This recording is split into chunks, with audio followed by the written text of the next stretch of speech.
কথা বলার জন্য সুযোগ করে দিয়েছেন। নামাজের মাধ্যমে আল্লাহ আপনাকে আমাকে আল্লাহর সঙ্গে কথা বলার সুযোগ করে দিয়েছেন। সুবহানাল্লাহ। আমার কেমন মুসা, তোমাকে আমি আল্লাহ দিলাম, তুমি আমার সঙ্গে কথা বলো। প্রত্যেক দিন নয়, সপ্তাহে নির্দিষ্ট সময় তোমার সঙ্গে আমি আল্লাহ কথা বলি। তুমি কি জানো আমি আল্লাহ এমন দল কিছু বান্দাকে জমিনের মধ্যে প্রেরণ করবো, যে বান্দাদেরকে আমি আল্লাহ একমাত্র আমি আল্লাহর সঙ্গে কথা বলতে যায় তাদেরকে সময় দিব। বান্দার কোন টাইম টেবিল লাগবে না, বান্দার যখন যাবে আমি আল্লাহর সঙ্গে বান্দার কথা বলবে। ওই বান্দারা না যারা নাকি তোমার সঙ্গে কথা বলতে, তারা কি করবে? আল্লাহ বলেন না,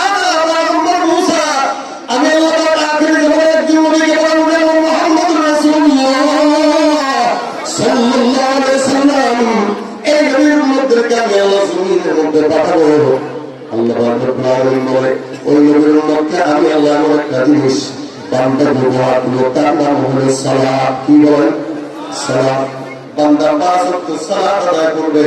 ফজরের সালাতে যাবে, জোহরের সালাতে যাবে, আসরের সালাতে আদায় করতে যাবে, মাগরিবের সময় মসজিদে, ইশার নামাজের সময় মসজিদে, আল্লাহ তাআলার মধ্যে তেলাওয়াত করে আলহামদুলিল্লাহি রাব্বিল আলামিন।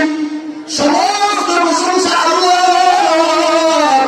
আমার আল্লাহ ডাকতে বলবে নামাজের মধ্যে দাঁড়ায় বলবে আলহামদুলিল্লাহি রাব্বিল আলামিন। বান্দা নামাজের 5 ওয়াক্ত নামাজের মধ্যে কোরআন তেলাওয়াতের বিনিময়ে আমি আল্লাহ বান্দার আয়াতের বিপরীতে জবাব দিয়ে বলবো হামিদানি রাব্বি।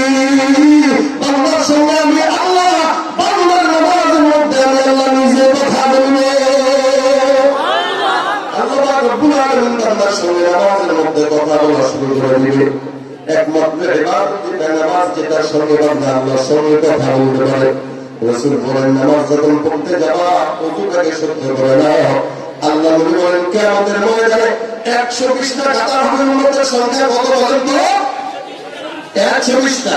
নবী করিম সাল্লাল্লাহু আলাইহি ওয়াসাল্লাম বলেন 120টা কাতারের মধ্যে 40টা কাতার সমস্ত নবীদের উম্মতরা হবে, আর বাকি 80 কাতার উম্মত কারা জানো?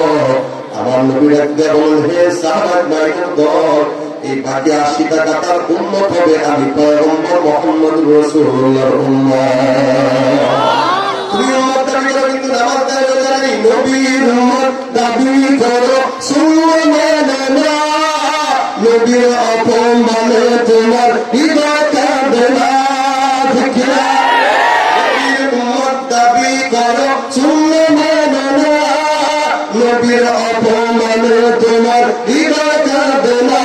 তুমি বিজাতীয় সংস্কৃতিতে ছুটেছ পরাণ, তুমি বিজাতীয় সংস্কৃতিতে ছুটেছ পরাণ। তুমি কেমন মুসলমান, তুমি কেমন মুসলমান, তুমি কেমন মুসলমান। এই জন্য নামাজ দরকার আছে না? মুসলমান ইসলামের 5টা খুঁটি কয়টা? 5টা খুঁটির মধ্যে 1 নম্বর কি? জোরে বলেন। কেউ কয় কালেমা, কেউ কয় নামাজ। নামাজের পক্ষে কারা? নামাজের পক্ষে কারা?